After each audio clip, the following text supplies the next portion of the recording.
In this question, many of you did 21 minus, it is 21 minus 3 times x minus 7.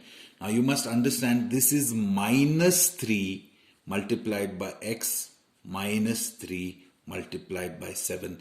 This is not 21 minus 3. How do we know that? BODMAS. Okay, BODMAS.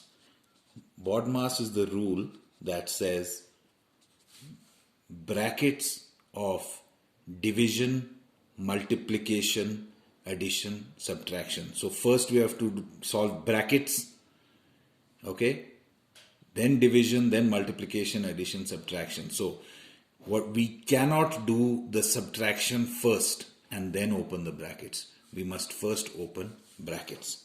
So it will become 21 minus 3 times x is minus 3x, and minus 3 times minus 7 is plus 21 equals x plus 20. Now you can solve this by yourself.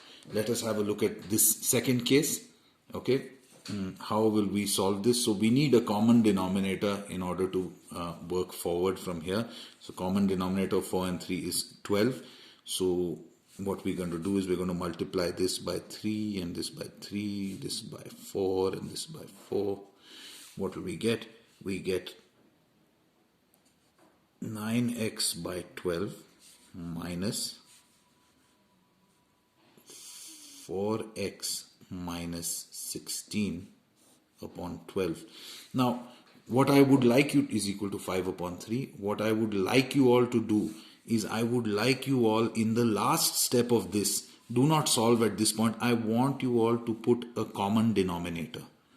I want everybody to put this common denominator. Now 9x. Now remember, we are subtracting this whole term. So it will be minus 4x, and we are subtracting minus 16. So that is adding 16 is equal to 5 upon 3. If you don't understand the logic of this, you can ask me. I'll make a demonstration for you. But when we are moving and this entire term is to be subtracted, then remember that the signs must also change. Hereafter we can solve this if you want. One other thing I'd like to point out is many of you will multiply 12 by 5 and 3 by this term. Here's another shortcut. 9x minus 4x plus 16 equals, now 5 times 12 divided by 3.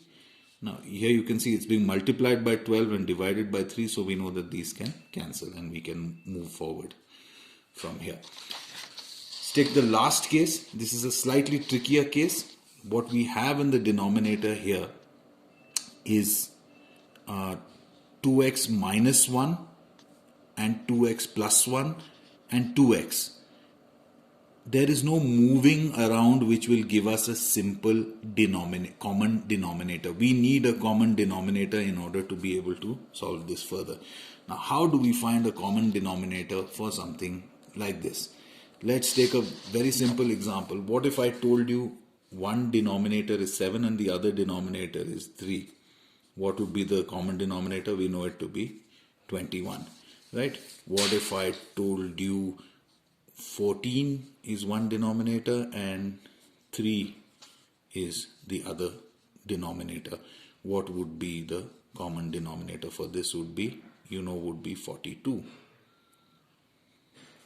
Okay, or let's take 5 and as a denominator and 3 as a denominator. What would be the common denominator? 15. So how are we getting this common denominator? It is actually 5 times 3, 14 times 3, 7 times 3. So if I multiply one denominator by the other denominator, obviously I will get a denominator which is common to both.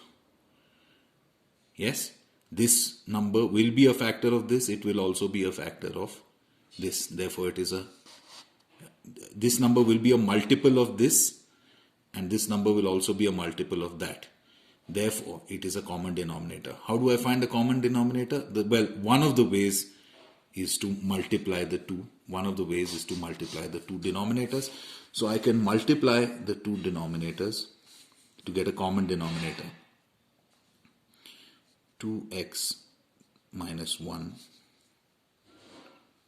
times 2x plus 1. Now, what do I multiply this with? Since I'm multiplying this with this, so this must also be, 3 must also be multiplied by the other denominator, 2x plus 1, and we get plus 4 multiplied by 2x minus 1. Since this denominator is being multiplied by this, then this numerator must also be multiplied by this, equals 7 upon 2x. So whenever you get two expressions in the denominator, one way of finding a common denominator is to multiply the two.